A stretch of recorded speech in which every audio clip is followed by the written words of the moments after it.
sabe de la importancia de Telam, no importa en qué medio trabaje. Es cierto que por ahí hay personas que están con demasiada exposición y que por ahí no recurren a la agencia Telam porque no es la tarea que toman, ¿no? Pero toda persona que trabaja en producción periodística o que haga, ya sea en canales de noticias, de televisión, en los noticieros de las radios, en la producción de un programa de radio, en los portales, en los diarios, todas las personas que trabajan en las distintas temáticas periodísticas saben que Telam es algo indispensable para hacer periodismo en la Argentina y están padeciendo las enormes dificultades que implica hacer periodismo.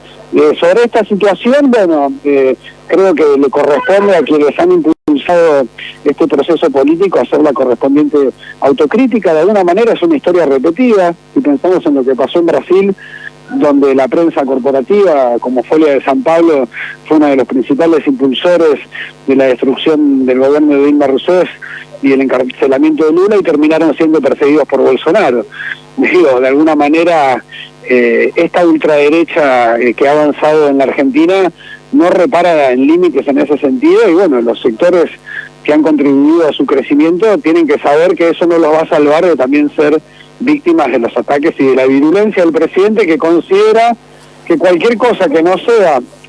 la propaganda y las entrevistas amistosas a las que se presta, que son las únicas a las que se presta, creen que cualquier cosa que no sea eso es sospechoso, es ensobrado, es enemigo, está mal, y bueno, por eso también Fontevecchia y La Nata están siendo víctimas de estos ataques. Mis compañeros de tareas, Tomás, quieren trasladarte preguntas. Estamos dialogando con el delegado de prensa, trabajador de Telam, que hoy va a participar de una charla virtual en la Universidad Nacional de Río Cuarto, con Tomás Eliaschev. Estamos hablando. Mayra, te escuchamos. Sí, Tomás, buenos días. Te quería consultar, bueno, sabemos porque debería ser un consenso social que articule sobre la importancia que tiene Telam en línea periodística, pero bueno, de la importancia que tiene por el alimento y la materia prima que le brinda a todos los medios nacionales mediante la cablera. ¿Qué sucede hoy en día con la cablera? Sabemos que no está funcionando. ¿Cómo se alimentan los otros medios que antes lo hacían, por ejemplo, por vía Telam? Bueno, sí, esta situación tan desgraciada nos permite contarle a la gente que no trabaja en periodismo por qué es tan importante Telam y por qué es tan necesario. Como bien decías, Telam alimenta un montón de otros medios, es un mayorista de información que aporta información de una diversidad de temáticas muy amplia, ¿no? Que no solamente es política y economía, sino también noticias de interés general, de sociedad, de espectáculos, de cultura, de ciencia, de deportes, policiales, y que no solamente aporta a los cables, que son esta noticia estructural que carece de adjetivos y que tiene la información chequeada y básica, que muchas veces es copiada así como viene, porque los distintos medios confían en la calidad del material, y muchas veces es utilizada para elaborar nuevos materiales o para organizar la agenda, aparte de los cables, el servicio fotográfico o un archivo digital y de negativos realmente impresionante que relata nuestra historia de las últimas décadas en el país, con un trabajo también en lo que es audiovisual, en radio y también en infografías, y también por supuesto lo que es la agencia Telam en cuanto a pauta publicitaria, y es la encargada de hacer las campañas de bien público, como se tendría que estar haciendo campañas por ejemplo de manejo del fuego o de prevención del dengue, o bueno, de tantas situaciones que estamos atravesando en el país y que el Estado ha desertado de hacer campañas de bien público. Todo eso hace Telam, y por eso es tan importante contar de qué se trata y contarle a la gente que, bueno, por ahí la pregunta que me haces es muy interesante. No me toca a mí estar, obviamente estoy acá en el acampe, pero sí hablo con muchos colegas de otros medios que trabajan en distintas áreas, y la verdad que la tienen muy complicada, porque se complicó mucho el trabajo. Digo, en cualquier temática que abordes, la producción de cualquier material periodístico sin Telam, hay que, bueno, chequear un montón de información, hay que buscar un montón de datos que no están todos en un mismo lugar como si estaban cuando Telam estaba en funcionamiento. Así que te puedo decir que hay mucha dificultad y que esto se suma a un panorama donde los compañeros de los medios privados vienen atravesando de una situación salarial realmente muy penosa, con empresarios que están, bueno, aprovechando este gobierno que les da la razón en todo para no pagar aumentos o pagar o otorgar sumas realmente simbólicas, con un empobrecimiento muy grande en el gremio periodístico, y a lo que se suma esta dificultad extra que ya ni siquiera contar con la agencia de noticias para poder trabajar, lo cual dificulta enormemente el trabajo que se tiene que hacer. Así que sin Telam realmente la calidad del periodismo ha empeorado muchísimo, y esto ha recaído en las espaldas de compañeros que ya venían muy precarizados y con una situación salarial muy lamentable. Así que Telam es necesario, y su ausencia realmente afecta a la calidad del periodismo y el derecho a la información, y de alguna manera creemos que esto es la principal intención del gobierno. Tomás, buen día, te consulto, ¿cómo se hace desde el periodismo, de la profesión, para combatir justamente estos ataques al derecho a la información, a la libertad de expresión, justamente teniendo en cuenta que cada vez más y con más frecuencia y en más proporción, se está mamando esta idea de que, bueno, son todos ensobrados los periodistas, de que es todo falso, que es todo, está todo tocado por la acceso a la información? ¿Cómo se hace para combatir justamente estos ataques al periodismo? Yo creo que esto mismo que estamos haciendo, que es esta reflexión colectiva, estos puentes que tendemos entre distintas geografías en distintos puntos del país y también a nivel regional e internacional, son fundamentales. Organizarnos en lo sindical, organizarnos de forma colectiva, porque acá lo que está en discusión va mucho más allá del periodismo, ¿no? Es el modelo de sociedad en la que vivimos, y realmente, bueno, hoy hay en el poder un proyecto que plantea el individualismo y nuestra situación como país, colocarnos en una situación colonial como principales banderas. O sea, detrás de toda la alaraca y de todo el ruido, lo que hay es la preeminencia de la ideología del sálvese quien pueda, y la idea de que nuestro país no tiene un destino relevante, sino que tiene que someterse al poder imperial de turno. Esa es un poco la ideología que está dominando en estos momentos, y se ha construido antagonizando con cosas que de por sí uno también puede compartir críticas al sistema político o a cómo funcionan los medios de comunicación, ¿no? Ellos en ese sentido han sido muy habilidosos, porque esta idea de los periodistas ensobrados, si uno sale por fuera del microclima de lo que es el oficio periodístico, la gente que está informada o que escucha programas de opinión político, que lee medios, etcétera, que hoy es una minoría, para la abrumadora mayoría de la población el periodismo es eso que putean en la cancha, digamos. O sea, es esa idea de que el periodista es algo que hace ruido, ¿no? El periodismo, ¿no? Como idea perdió mucho del prestigio que tenía por ahí en otras etapas históricas, como en la década de los 90, donde el periodismo estaba asociado a la lucha contra la corrupción, estaba asociado a poder mostrar realidades injustas, pese a que no necesariamente siempre era así. Eso en un lugar que el periodismo tenía ganado, y de alguna manera ese lugar se está perdiendo, según mi interpretación, por el ansia monopólica de los grandes medios y por la figuración de algunas estrellas que se han alejado del oficio periodístico para transformarse en lobistas o en figuras de otro tipo. A ese desprestigio sobre ese desprestigio del periodismo es que el gobierno de Milei construye su relato,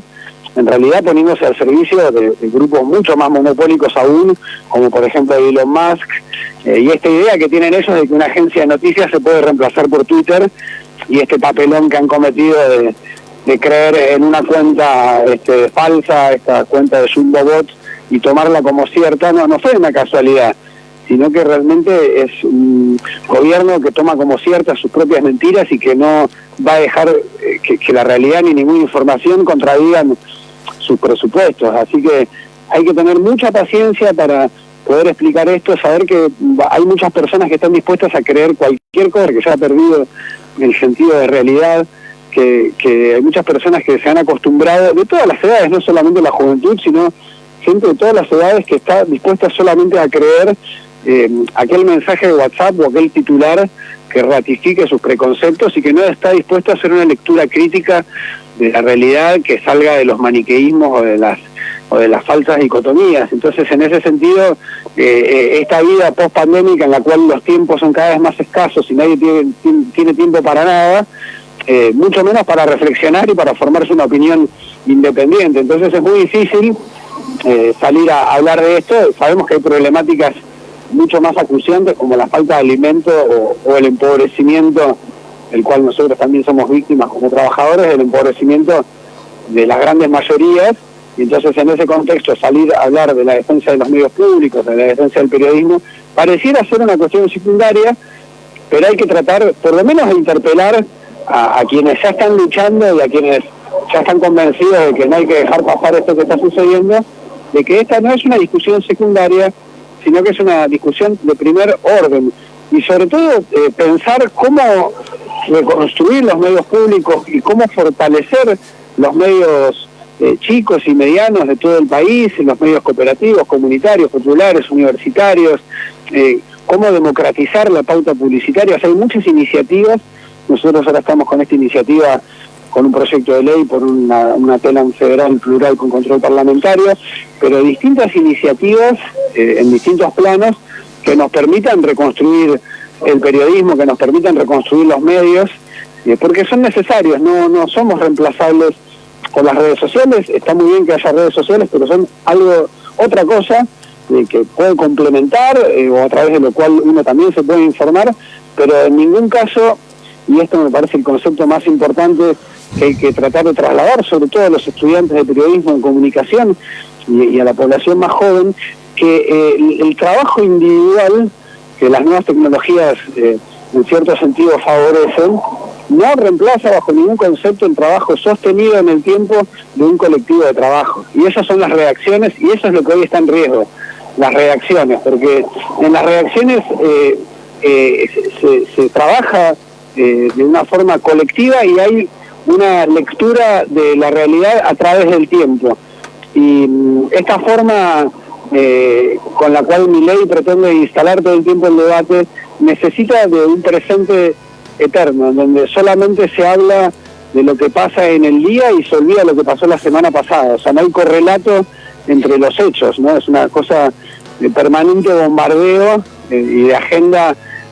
sin ton ni son. Y bueno, los medios de comunicación también lo que garantizan es poder chequear quién dijo qué, quién opinó qué, y pareciese ser que quieren transformar la realidad en algo maleable a su antojo. Entonces es muy necesario poder reivindicar esta idea colectiva del periodismo, y por ahí esa es una punta para poder estar mejor para dar esta pelea. El rol del periodismo, Tomás, es determinante para la calidad de la democracia que tenemos, y creo que en este sentido el periodismo está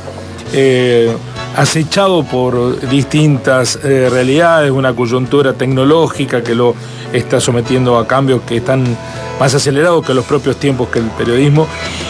puede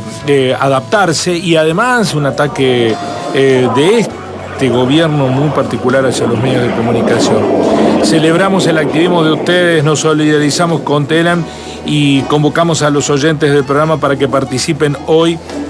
de esta posibilidad. Vas a estar en contacto vía Zoom sobre soberanía comunicacional y derecho a la información. La charla que va a haber en el aula magna de nuestra universidad, una universidad que también está cercada por el recorte presupuestario de 15 a 19. Muchas gracias, Tomás, muy amable.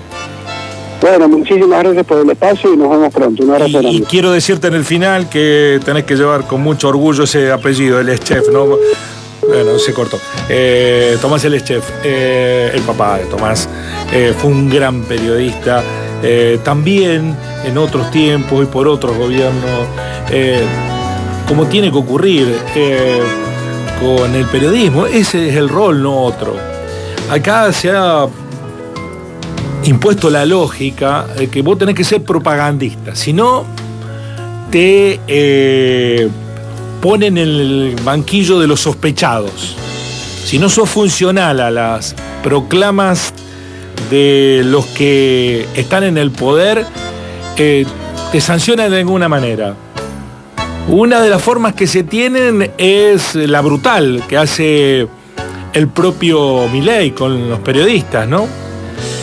Otra muy habitual, que ya la había hecho el macrismo, y Milei la profundizó, es: va a hablar solo con los que les garantizan que no le van a preguntar nada que los moleste, los afecte. Bueno, acá en Río Cuarto está pasando exactamente lo mismo. Algunos creen que mejoran las imágenes de los candidatos llevándolos a los lugares en donde les hacen mimitos nada más. Bueno, no es así. En la historia reciente de la ciudad, de la provincia, del país y del mundo, esas garantías que te dan los ambientes pautados no te hacen mejor candidato. Preguntas que son acomodadas a la voluntad de no incomodar al entrevistado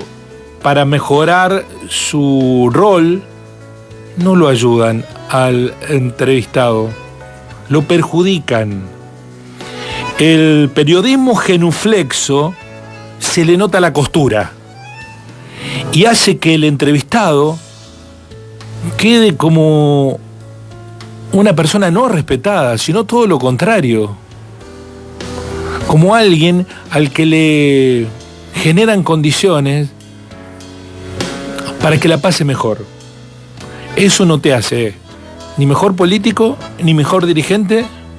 y mucho menos mejor candidato.